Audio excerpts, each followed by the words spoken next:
여러분 안녕하십니까? 오늘 뉴스는 마감 앞두고 있는 금융시장의 상황과 그를 둘러싼 새로운 소식들부터 짚어보겠습니다. 먼저 시장의 흐름을 보면 이번 주 들어서 계속 불안했던 코스피가 결국은 장 초반 3,100선까지 내줬습니다. 우리 원전 수출의 굴욕 계약 논란 등 최근 여러 악재가 들이닥친 영향인데 금방 회복하기는 했지만 하락 흐름이 계속되는 모습입니다. 이민후 기자. 네, 이민우입니다. 네, 증시 상황 먼저 전해주시죠. 네, 오후 3시 기준 코스피는 전장보다 0.77% 떨어진 3,127.99로 3,100선 초반에 거래되고 있습니다. 오전 장 초반 한때는 3,079까지 내려왔는데 코스피가 3,100선에 내려온 건 지난달 8일 이후 한 달여 만입니다. 개인과 외국인이 각각 3,600억 원, 2,000억 원 동반 매도세를 보이는 가운데 기관이 4,600억 원어치 사들이며 지수를 지지하고 있습니다. 특히 샘 올트먼 오픈AI 최고 경영자가 기자회견에서 인공지능 거품론을 제기하면서 뉴욕 증시가 1% 급락하는 등 직격탄을 맞았는데요. 여기에 이어 현지 시각 21일 제롬 파월 미국 연방준비제도 의장의 잭슨홀 미팅 연설도 우려를 끼친 걸로 풀이됩니다. 코스닥은 같은 시간 1.5% 떨어진 770선에서 거래되고 있습니다. 네, 주요국인 미국 증시 이외에도 원전주의 하락폭이 크잖아요. 그렇습니다. 한국형 원전 불공정 계약 논란이 퍼지면서 원전주들 일제히 급락세를 보였는데요. 원전주인 두산 에너빌리티 한전기술은 3%, 현대건설은 4.5% 넘게 하락했고요.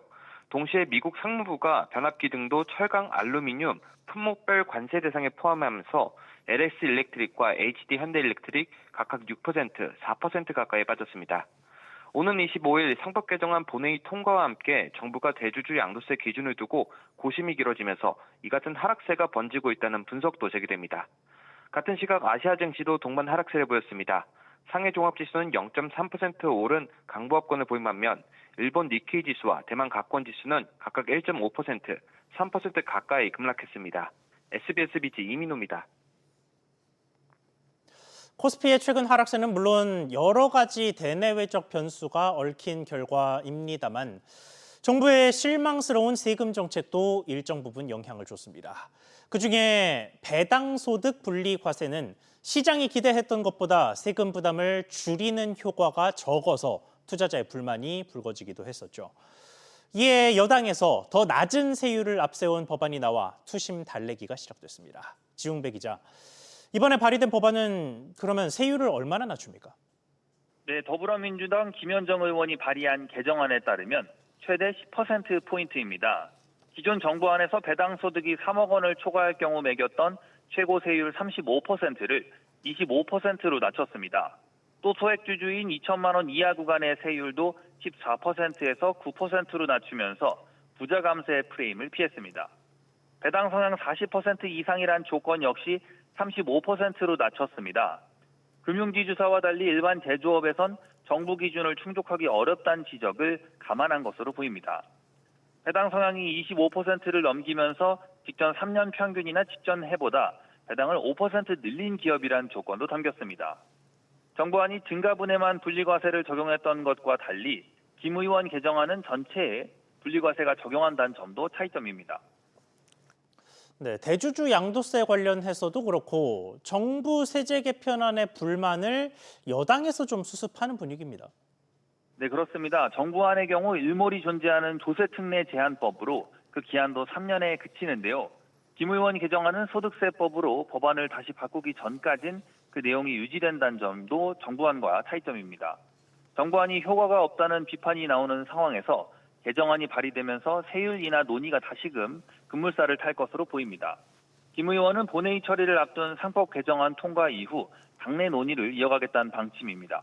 SBS 비즈 지웅배입니다. 국내 주식과 달리 미국을 중심으로 해외 주식을 찾는 투자자는 계속해서 늘고 있습니다. 올 2분기 우리나라 거주자의 해외 금융자산 그리고 그중에 증권 투자에 쓰인 자산이 모두 역대 최대 기록을 다시 썼습니다. 이한나 기자. 네, 이한나입니다. 네, 해외 자산 현황 정리해 주시죠. 네, 한국은행에 따르면 올해 2분기 말 기준 우리나라 대외금융자산은 2조 6,818억 달러로 집계됐습니다. 1분기 말 2조 5,168억 달러보다 1,651억 달러 많은 사상 최대 규모로 2분기 증가폭도 역대 가장 컸습니다. 특히 대외 금융자산 가운데 거주자의 증권 투자 잔액 1조 1,250달러가 한 분기 사이 1,132억 달러 불어 최대 기록을 경신했습니다. 직접 투자 역시 자동차, 2차 전지 관련 업종을 중심으로 264억 달러 늘어 역대 1위였습니다. 대외 금융 부채도 2,186억 달러 늘었는데 2020년 4분기 2,403억 달러에 이어 두 번째로 큰 증가폭입니다. 이렇게 대외 금융 부채 증가폭이 대외 금융 자산 증가폭을 웃돌면서 우리나라 순 대외 금융 자산은 1조 340억 달러로 1분기보다 536억 달러 줄었는데요. 두 분기 연속 감소지만 작년 4분기 말 사상 처음 대외 금융 자산 1조 달러 흑자국 반열에 오른 뒤 3분기 연속 1조 달러대를 유지했습니다. 네, 채권 쪽은 상황이 어떻습니까? 네, 2분기 말 기준 대외 채권 잔액은 1조 928억 달러로 1분기 말보다 414억 달러 증가했고요. 대외 채무 잔액은 7,356억 달러로 역시 521억 달러 늘었습니다. 하나는 준비 자산 대비 단기 외채 비율이 오르고 대외 채무 대비 단기 외채 비중도 늘었지만 이는 대부분 외국인의 국내 단기 채권 투자가 확대된 영향인 만큼 대외 지급 능력이나 외채 건전성 모두 양호한 것으로 판단된다고 설명했습니다. SBS 비즈 이한나입니다. 다음 소식입니다. 지난 6월 새로 문을 연 사업장이 10만 개에 달한 가운데 문을 닫은 곳도 늘면서 폐업 사업자는 7만 개를 기록했습니다. 주로 소매업과 음식점이 새로 열렸고 또 가장 많이 문을 닫은 것으로 나타났는데요. 현금 영수증 발급 금액도 전달 대비 350억 원 줄어들었습니다. 엄하은 기자의 보도입니다. 지난 6월 새로 문을 연 사업장은 9만 6천 개입니다.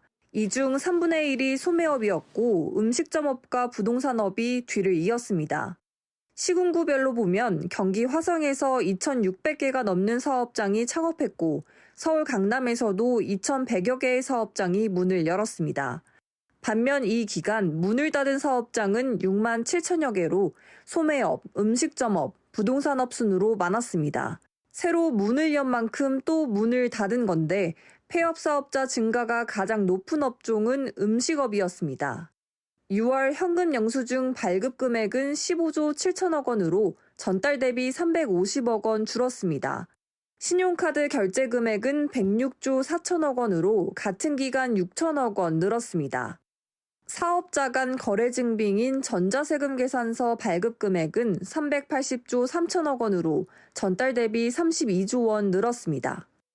국세청은 내수 경제지표와 밀접한 소비지표 자료를 관련 부처 및 지방자치단체에 매월 제공하도록 함에 따라 각 지자체 등이 각종 정책 수립 시 적기에 활용할 수 있을 것으로 기대됩니다. 한편 6월 수출 신고 사업자는 4만 8천여 명으로 금액은 82조 원을 넘었고 주요 수출국은 일본, 중국, 필리핀으로 전체 수출액의 90%를 넘게 차지하고 있는 것으로 나타났습니다. SBS 비즈 엄하은입니다. 정부가 소비 쿠폰 지급에 이어서 상생 페이백이라는 사업을 예고했습니다. 내수를 살리기 위한 지원책의 일환인데요. 지난해보다 카드를 더 많이 쓰면 그 일부를 환급해 주겠다는 내용입니다. 자세한 사업의 시기와 내용 또 혜택의 조건까지 자세히 짚어보겠습니다. 신채연 기자. 네, 신채원입니다. 네, 상생 페이백 일단 어떤 겁니까? 네, 다음 달부터 11월까지 월별 신용카드와 체크카드 사용액이 지난해 월 평균 사용액보다 많은 경우 증가액의 20%까지 디지털 온누리 상품권으로 되돌려주는 겁니다. 월마다 최대 10만 원, 석 달 동안 30만 원까지 받을 수 있는데요. 최대 혜택을 받으려면 지난해 월 평균 사용액보다 월 50만 원을 더 쓰면 됩니다. 예를 들어 지난해 월 평균 카드 소비액이 100만 원이고 다음 달에 150만 원을 쓴다면 증가한 50만 원의 20%인 10만 원을 그 다음 달 15일에 상품권으로 돌려받게 됩니다. 신청은 다음 달 15일부터 11월 30일까지 상생페이백 홈페이지에서 가능한데요. 신청 첫 주는 출생연도 끝자리 5부제가 적용되고 이후부터는 언제든지 신청할 수 있습니다. 네, 앞서 지급됐던 소비 쿠폰의 경우에는 사용할 수 있는 곳에 이런저런 제한이 있었는데 상생 페이백은 어떻습니까? 네, 소비 쿠폰은 연매출 30억 원이 넘지 않는 매장에서만 쓸 수 있는 반면 상생페이백은 30억 원 이상 매장에도 적용되기 때문에 비교적 큰 동네 마트에서 결제한 것도 인정받을 수 있습니다. 다만 소비 쿠폰과 마찬가지로 백화점과 대형마트, 프랜차이즈 직영점, 온라인 쇼핑몰과 배달앱에서 쓴 금액은 인정되지 않습니다. 이런 가운데 돌려받은 온누리 상품권은 받은 날로부터 5년 동안 전통시장을 포함한 전국 13만여 개 소상공인 매장에서 쓸 수 있습니다. SBS 퀴즈 신청입니다. 차 사고가 나서 수리를 맡기다 보면 업체에서 은밀한 제안을 해오는 경우가 있습니다. 거짓 수리 항목을 만들어서 보험금을 더 받도록 하자는 건데 눈먼 돈일 거라고 가볍게 생각했다가 무거운 처분을 받을 수도 있습니다. 구체적인 상황 짚어보겠습니다. 신성우 기자. 네, 신성우입니다. 네, 일단 전체적으로 이런 허위 청구 적발 금액은 얼마나 늘었습니까?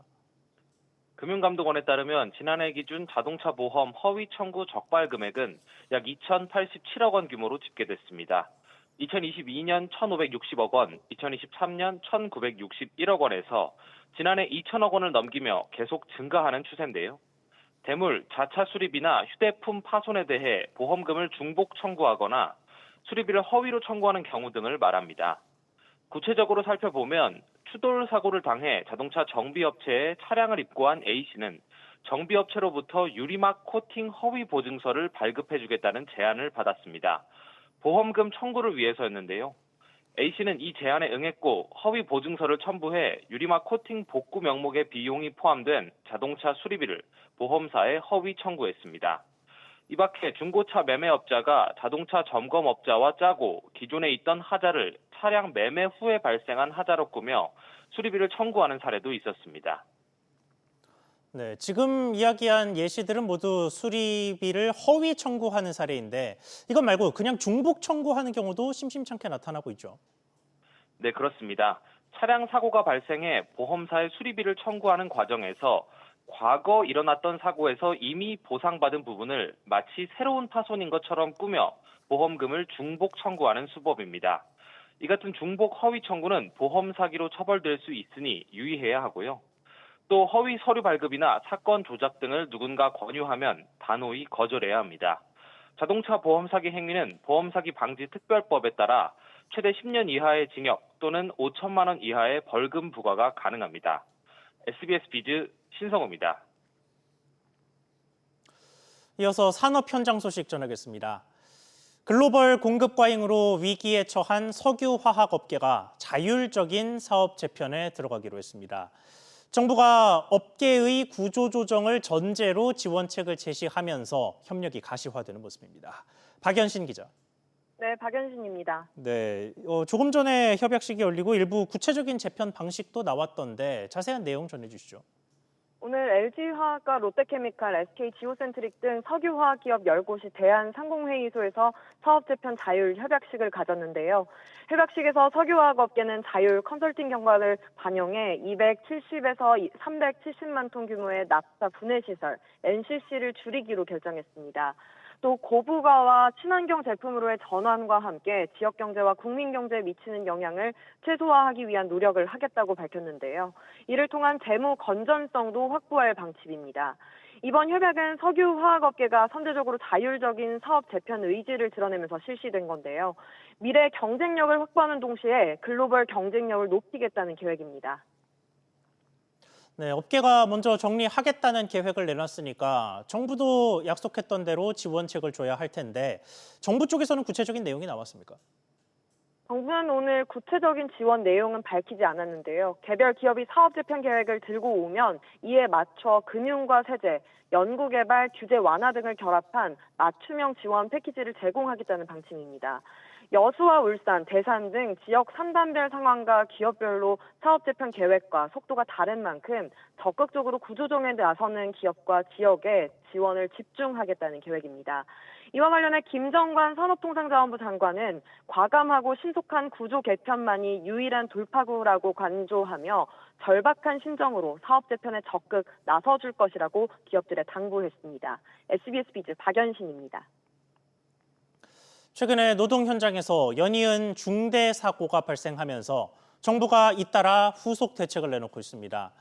이번에는 중대 재해를 낸 기업의 공공 입찰 참여를 아예 막는 방안까지 나왔습니다. 정윤영 기자, 구체적인 대책의 내용 전해주시죠. 네, 안전사고 발생 가능성이 높은 사업은 안전 분야에 대한 기술 인증이나 전문 인력 등을 갖춘 기업에 한해 계약 수주를 허용할 계획입니다. 또 낙찰자 선정 단계에서 안전평가를 강화하는데요. 중대재해 위반 항목에 대한 감점을 신설하고 원래 가점제로 운영하던 안전평가 항목을 배점제로 전환해 평가의 변별력을 높일 방침입니다. 그동안은 본점수가 만점에 가까우면 가점의 의미가 없어 안전평가가 실질적인 영향을 미치지 못했습니다. 정부는 이런 내용을 담은 국가계약제도 개선 방안을 오늘 심의 의결하고 계약 법령과 예규는 올해 11월까지 개정을 완료할 계획입니다. 네, 그리고 현재도 이런 입찰 규정에 사고 관련 제한 규정이 있기는 하죠. 그런데 이걸 더 강화한다던데 어떤 내용입니까? 네, 현재는 동시에 사망한 근로자 수가 2명 이상이면 최대 2년간 입찰 참가 자격을 제한하고 있는데요. 앞으로는 연간 사망자가 다수 발생할 시에도 참가 자격을 제한하고 제한 기한도 확대할 방침입니다. 반복적인 사고가 발생할 경우 가중 처벌도 강화합니다. 또 법인 분할이나 명의 변경을 통해 입찰 참가 자격 제한을 피하는 것을 막기 위해 제재 효력이 승계되도록 하는 법률적 근거도 마련할 예정입니다. 기재부는 향후 고용부와 국토부 등 관계부처, 업계, 전문가 등과 협의해 관련 법률 개정안을 마련할 계획이라고 밝혔습니다. SBS 비즈 정윤영입니다.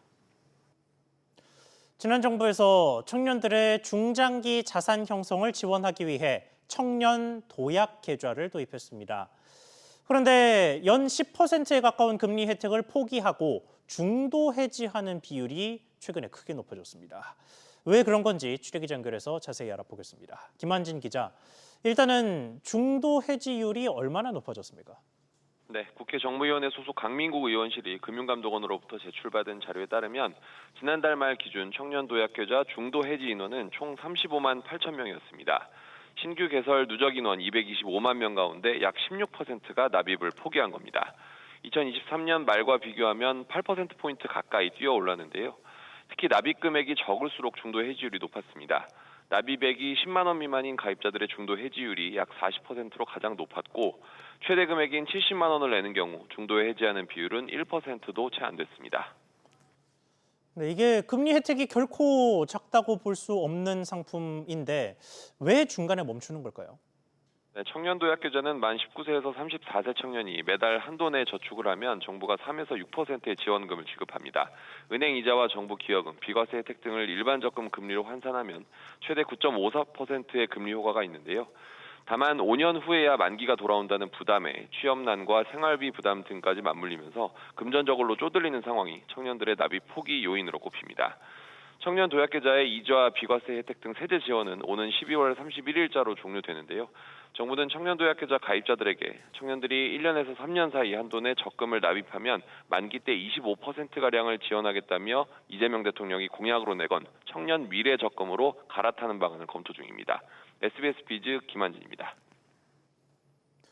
국내 경제단체들이 규제 개선을 위한 포럼을 만들어 정부와 국회 등과 정책 대안을 만들기로 했습니다. 대한상공회의소와 한국경제인협회, 한국중견기업연합회는 기업 성장 포럼 발족 킥오프 회의를 열고 기업 규모별 차등 규제를 우선 개선해 나가겠다고 밝혔습니다. 이들은 규제가 보호 중심에서 성장 위주로 지원은 나눠주기식에서 프로젝트 중심으로 바꿔가야 한다는 데 뜻을 모였습니다. 관세 여파에 이른바 K푸드의 대미 수출 성장세가 2년여 만에 처음으로 꺾였습니다. 한국무역통계진흥원에 따르면 지난달 가공식품을 포함한 농식품 대미 수출액은 1억 3,900만 달러로 1년 전보다 6.7% 줄었습니다.